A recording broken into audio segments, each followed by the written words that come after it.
Bonjour à tous, on se retrouve aujourd'hui pour un nouvel épisode de Mansa Moussa, la vie de Mansa Moussa. Donc là on démarre avec le premier match de la CAN des Aigles du Mali, qui a commencé contre la Mauritanie, qui participait pour la première fois à cette CAN. On peut dire que ce match Mali-Mauritanie sonne comme un derby de Soninké. Mais bon, blague à part, c'était en tout cas c'est deux pays qui sont assez proches. Donc là, l'émission va démarrer comme d'habitude. On va faire un résumé du match pour ensuite analyser les faiblesses et pour terminer sur les forces. Et après, si on a le temps, on va pouvoir aussi aborder les autres équipes à suivre durant cette CAN. Aborder le parcours des autres favoris, brièvement. Donc là, je vais commencer justement par le match, le résumé du match, avec les Aigles du Mali contre la Mauritanie. Il faut rappeler que les Aigles du Mali, à chaque match d'ouverture, en tout cas de la CAN, en phase finale de CAN, ils n'ont jamais perdu. Ils ont fait des matchs nuls où ils gagnaient, mais ils n'ont jamais perdu, même contre les équipes qui étaient favorites, notamment à la CAN en 1994 contre la Tunisie, qui est dans notre groupe. Le Mali était pas du tout favori, la Tunisie était archi favorite et jouait à domicile, mais ils ont quand même réussi à les vaincre. Après, je peux aussi parler du match Angola-Mali avec la vraie remontada, parce que ça c'est une remontada, où le Mali a réussi à remonter de 4 buts, et cette CAN aussi contre la nation hôte. Mais bon, là on va se concentrer sur le match Mali-Mauritanie. Donc le match, c'est plaisant, il y a de l'engagement, il y a beaucoup d'engagement. Les Mauritaniens dans les premières minutes offrent une belle résistance. D'ailleurs, ils se procurent quelques occasions. Peut-être que s'ils étaient plus adroits, la suite du match n'aurait pas été aussi favorable pour les Maliens. Donc, mais au fur et à mesure que le temps passe, en tout cas le Mali, moi, à mes yeux, prend le dessus. Ils arrivent à construire quelques actions, ils arrivent à bien écarter le jeu, à lancer quelques balles en profondeur qui créent la difficulté dans les défenses, surtout au niveau de certains débordements. Et Mariga qui fait un gros travail, a obligé à plusieurs reprises le gardien à effectuer quelques arrêts. Après, il faut aussi noter que l'arbitrage était une catastrophe, en tout cas pour ce match, à mes yeux aussi. Ça n'a pas eu d'incidence sur le résultat du match, mais peut-être sur la compétition ça pourrait avoir une incidence, parce que j'expliquerai un peu plus tard. Donc l'arbitre dans ce match-là siffle une faute dans la surface de réparation, il met un carton jaune aux joueurs mauritaniens, mais cependant il n'accorde pas de penalty. Ça j'ai pas compris comment il a fait ça, c'est-à-dire qu'il siffle une faute dans la surface, mais il n'y a pas de penalty, j'ai jamais vu ça. Et après, l'action d'après, il accorde un corner. Et l'action d'après où les joueurs devaient avoir un autre corner, l'arbitre ne siffle pas corner. Donc il a une interprétation assez particulière du football. Donc, mis à part ça, le Mali continue à pousser.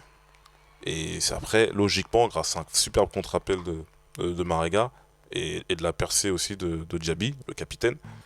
Diaby qui est en position de frappe, il réfléchit pas 10 000 fois, il met un pétard à l'extérieur de la surface et ça fait 1-0. Un super but qui part en pleine lucarne.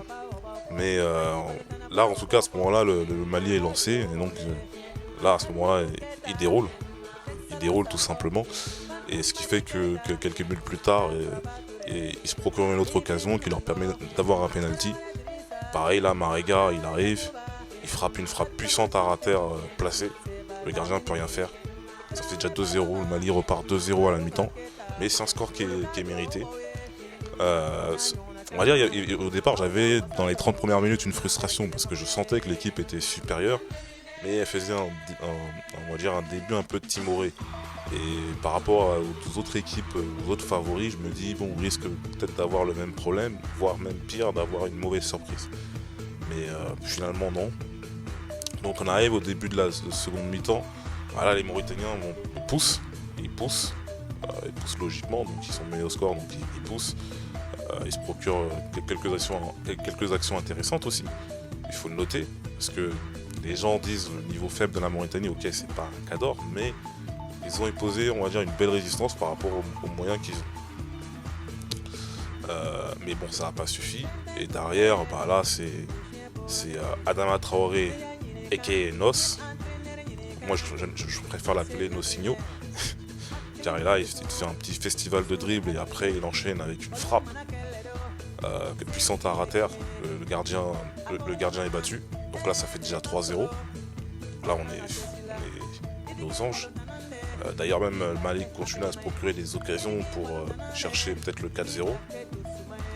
Mais bon, il y a eu un moment de flottement, on va reconnaître malheureusement un moment de flottement. Et donc, les Mauritaniens vont se procurer des occasions.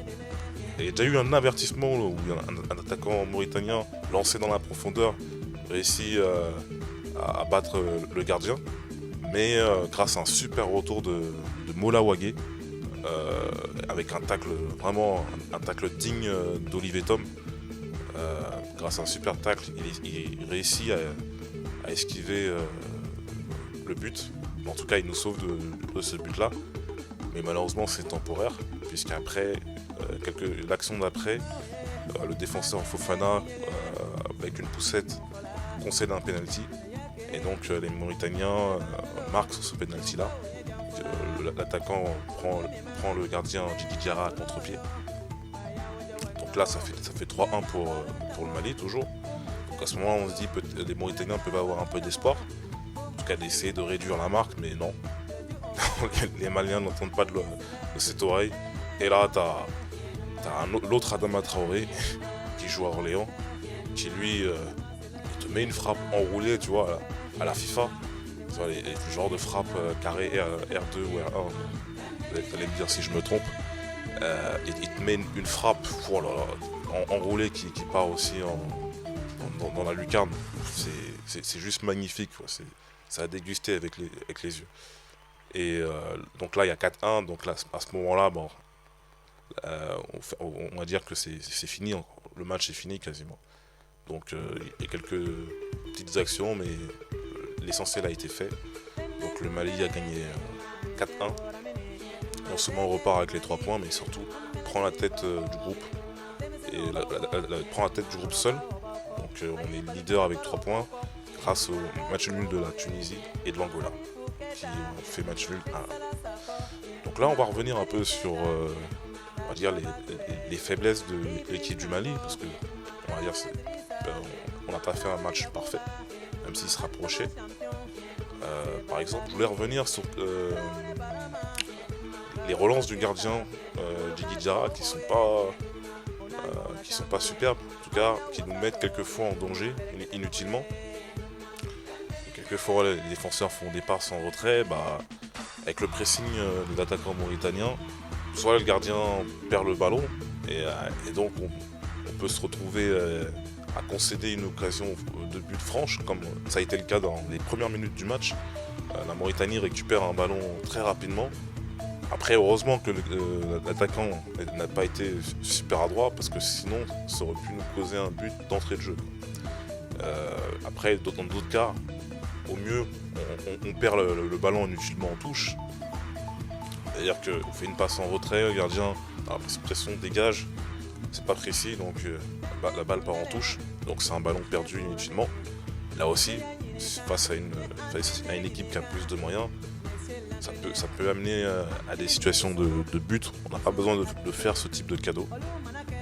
Après, on peut revenir aussi justement sur Fofana qui concède un penalty avec cette petite poussette. Bon, à 3-0, il n'y a pas besoin de faire ce genre de faute, quoi. C'est dommage. Donc bon, là, en plus, voilà, on a concédé un but. Bon, ça aurait été parfait si on avait fait un clean sheet, mais bon. En tout cas, on a montré de l'enthousiasme, donc il y a eu plus de positifs que de négatifs. Mais pour moi, ce seraient les choses à corriger au niveau de la défense, tu vois. Donc corriger peut-être les quelques moments de flottement, mais surtout faire attention dans les relances à ne pas perdre de ballon inutilement ou à donner à l'adversaire une occasion franche. Parce que là, des fois, c'est cadeau, quoi. Et c'est bête parce que, voilà, là, quand on a la maîtrise du match, on n'a pas besoin de s'enfoncer, on va dire. Maintenant, on va revenir, bien sûr, sur les forces. Alors là, l'attaque et le milieu, c'est super, quoi. On savait que le Mali avait des qualités athlétiques, mais là, sur ce match-là, le Mali a démontré aussi qu'il pouvait jouer et placer les attaques placées avec le ballon. Notamment sur le premier but avec le contre-appel de Mariga. Mariga qui a fait un superbe boulot, un boulot dans l'ombre. Il s'est beaucoup sacrifié pour ses équipiers. Mais bon, non seulement il s'est sacrifié, mais ça l'empêche pas non plus lui aussi de frapper et de mettre quelques frappes cadrées. Même dans des positions de frappe où c'est pas forcément évident. À angle fermé, il tente et donc il arrive à nous débaucher quelques corners.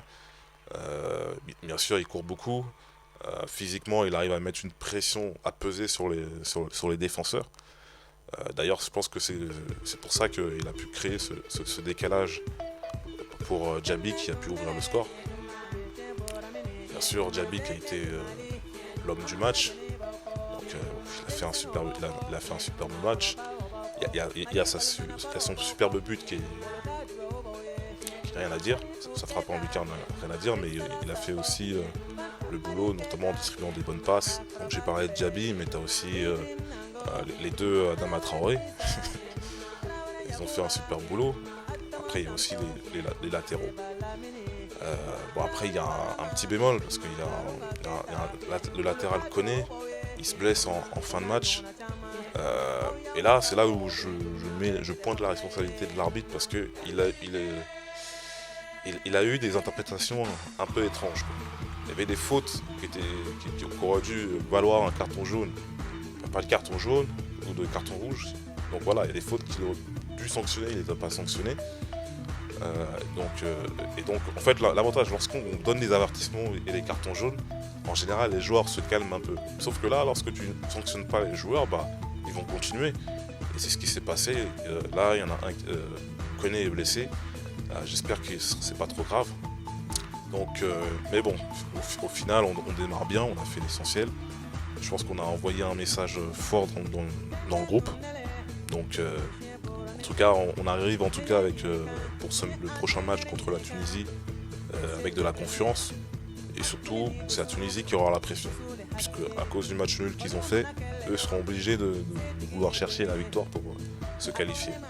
Donc, on est dans des bonnes dispositions pour pouvoir se qualifier et sortir des poules. Donc là, on va faire aussi, maintenant que j'ai parlé des forces et des faiblesses du Mali, on va faire un petit tour d'horizon sur ce qui s'est passé avec les autres sélections, en tout cas les favoris. Il y a eu l'Égypte qui a gagné, donc il s'est procuré quand même pas mal d'occasions sur son match d'ouverture, mais qui ne les a pas concrétisé. Mais mais l'essentiel a été fait grâce au but de Trezeguet. Ensuite, il y a l'Algérie qui a fait le job contre le Kenya. Le Sénégal aussi a fait le boulot face à la Tanzanie. Mais par contre, tu as la Guinée qui a été surprise par Madagascar. Donc ils repartent avec le point du match nul. Sachant que dans la poule où ils sont, ça peut être compliqué. Tu as la Côte d'Ivoire qui a fait le job contre l'Afrique du Sud. Le Maroc aussi a fait le boulot. Mais globalement, les favoris ont réussi à faire respecter la logique, mais ils ont eu du mal. C'était pas aussi facile sur le papier.